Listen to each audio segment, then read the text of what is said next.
En el nombre del Padre, y del Hijo, y del Espíritu Santo. Amén.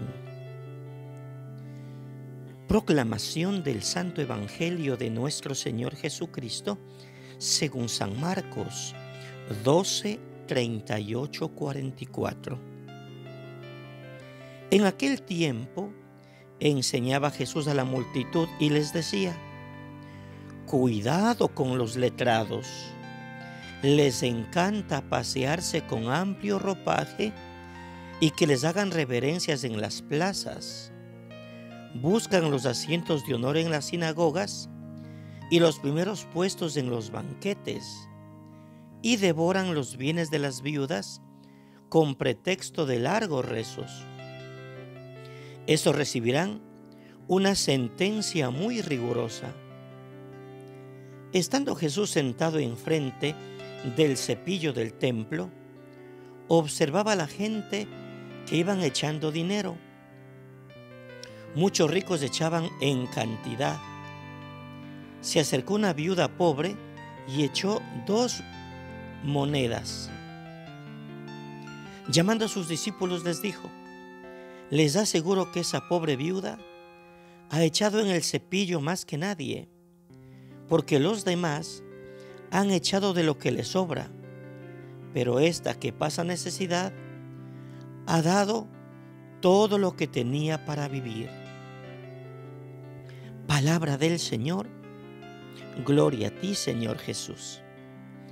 Saludos fraternos para todos en este domingo 32º del tiempo ordinario.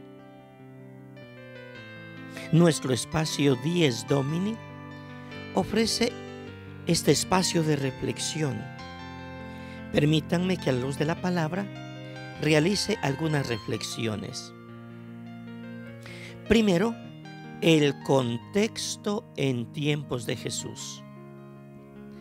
El Evangelio de hoy relata la parte final de las actividades de Jesús en Jerusalén. Fueron días intensos y llenos de conflictos. Expulsó a los mercaderes del templo, discutió con las autoridades, con los fariseos, los herodianos, los saduceos, con los doctores de la ley. El texto de hoy presenta una última palabra crítica de Jesús respecto al mal comportamiento con los doctores de la ley y una palabra de elogio respecto al buen comportamiento de la viuda. Al término de su actividad en Jerusalén, Jesús, sentado delante del lugar donde se recogían las limosnas del templo, llama la atención de los discípulos sobre el gesto de una pobre viuda y les enseña el valor del compartir. Segundo, el contexto en tiempos de San Marcos. En los primeros 40 años de la historia de la Iglesia, años 30 al 70, las comunidades cristianas en su mayoría estaban formadas por gente pobre, 1 Corintios 1. Poco después se agregan personas más ricas. Las tensiones sociales del Imperio Romano comenzaron a despuntar en la vida de las comunidades. Las divisiones surgían cuando las comunidades se reunían para celebrar la cena, 1 Corintios 11, o cuando había una reunión, Santiago 2. Por esto, la enseñanza del gesto de la viuda era para ellos siempre actual. Era como mirarse al espejo, porque Jesús compara el comportamiento de los ricos con el de los pobres.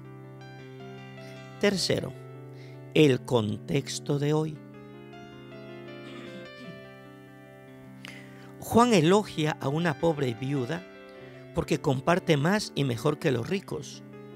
Muchos pobres de hoy hacen lo mismo. La gente dice: el pobre no deja nunca morir de hambre a otro pobre. Pero a veces esto ya no es verdad. Una señora pobre del campo se trasladó a la periferia de la gran ciudad y dice: en el campo yo era muy pobre, pero siempre tenía algo para compartir con otro pobre que tocaba la puerta.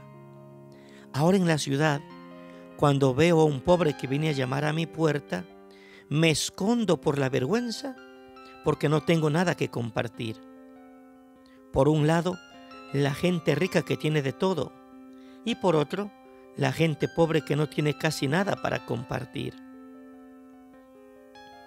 Cuarto, la crítica a los doctores de la ley.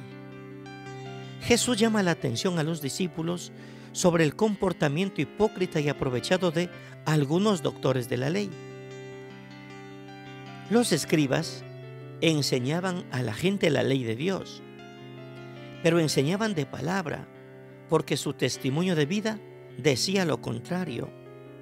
Les gustaba deambular por las plazas con largas túnicas, recibir el saludo de la gente, ocupar los primeros puestos en las sinagogas y en los banquetes. Aparentaban ser gente importante, usaban su ciencia y profesión para subir la escala social y enriquecerse, y no para servir. Les gustaba entrar en las casas de las viudas y recitar largas oraciones a cambio de dinero. Jesús dice, esta gente recibirá un juicio severo. Quinto, la limosna de la viuda. Jesús y sus discípulos están sentados frente a las alcancías donde se colocan las limosnas.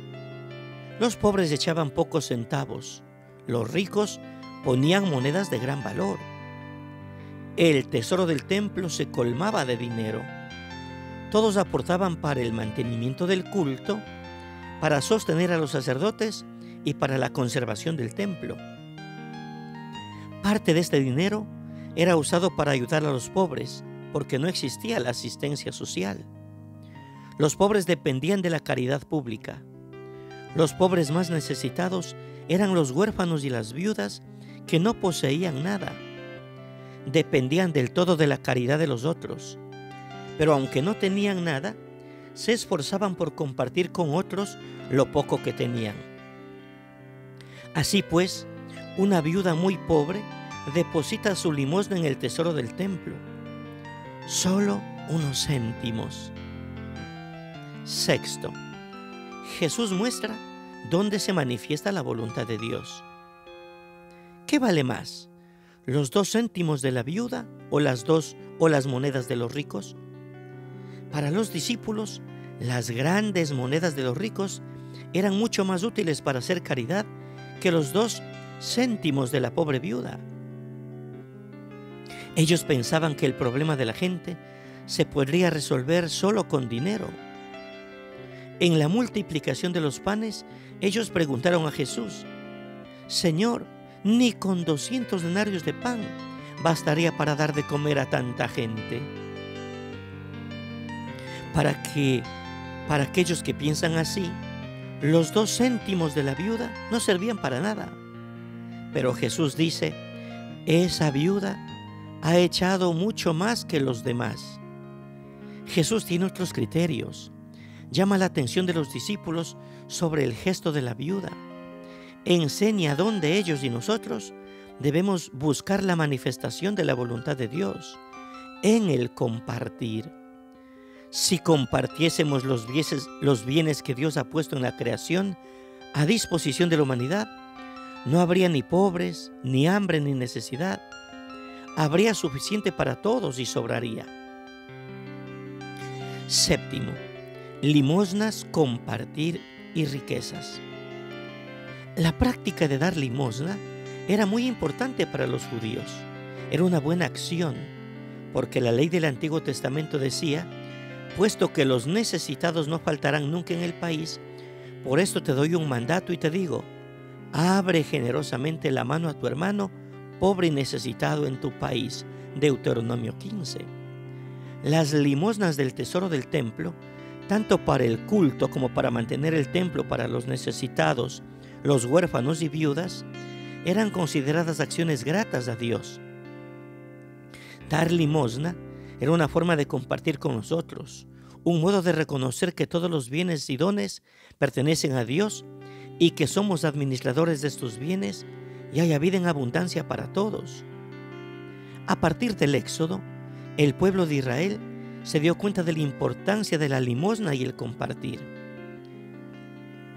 La caminata de 40 años a través del desierto fue necesaria para superar la idea de acumulación que venía desde el faraón de Egipto y que estaba en la cabeza de la gente. Es fácil salir del país del faraón, pero difícil librarse de su mentalidad. La ideología de los grandes es falsa y engañosa. Fue necesario experimentar el hambre en el desierto para aprender que los bienes necesarios para la vida son para todos. Es lo que enseñó el maná. Aquel que había recogido de más no tenía mucho. Aquel que había recogido menos no le faltaba. Éxodo 16. Pero la tendencia a la acumulación era continua y muy fuerte, y casi siempre renace en el corazón humano. En esa tendencia se formaron los grandes imperios en la historia de la humanidad. El deseo de poseer y acumular está en el corazón de los imperios y reinos humanos. Octavo, Jesús muestra la conversión necesaria para entrar en el reino de Dios. Dice al joven rico: ve, vende lo que tienes, da a los pobres y luego ven y sígueme. La misma exigencia se repite en los otros evangelios. Vendan lo que tienen y denlo en limosnas. Hagan un tesoro en los cielos, donde los ladrones no llegan y no los consume el moho. Y añade una razón a esta exigencia: porque donde está tu tesoro, allí está tu corazón. La práctica del compartir, de la limosna y la solidaridad es una de las características que el Espíritu de Jesús comunica en Pentecostés, Hechos 2. El fruto de la efusión del Espíritu es: ninguno de ellos pasaba necesidad, porque cuantos poseían las casas las vendían, llevaban el importe de lo vendido y lo ponían a los pies de los apóstoles, Hechos 4. Las limosnas recibidas por los apóstoles no se acumulaban, se distribuían a cada uno según su necesidad. La entrada de los ricos en la comunidad cristiana, por un lado, hacía posible la expansión del cristianismo, ofreciendo mejores condiciones al movimiento misionero. Y por otro, la acumulación de bienes impedía el movimiento de solidaridad y del compartir provocado por la fuerza del Espíritu en Pentecostés. Santiago ayuda a entender el camino errado que se ha emprendido.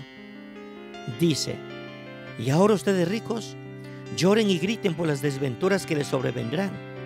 Sus riquezas están podridas y sus vestidos serán devorados por la polilla. Santiago 5. Para aprender el camino del reino, todos tienen la necesidad de convertirse en alumnos de aquella pobre viuda que compartió lo que tenía, lo necesario para vivir. Que estemos siempre atentos, no solo a la escucha, sino a la práctica de lo que la palabra nos propone. Así sea. En el nombre del Padre, y del Hijo, y del Espíritu Santo. Amén. Un santo día, un santo dies Domini.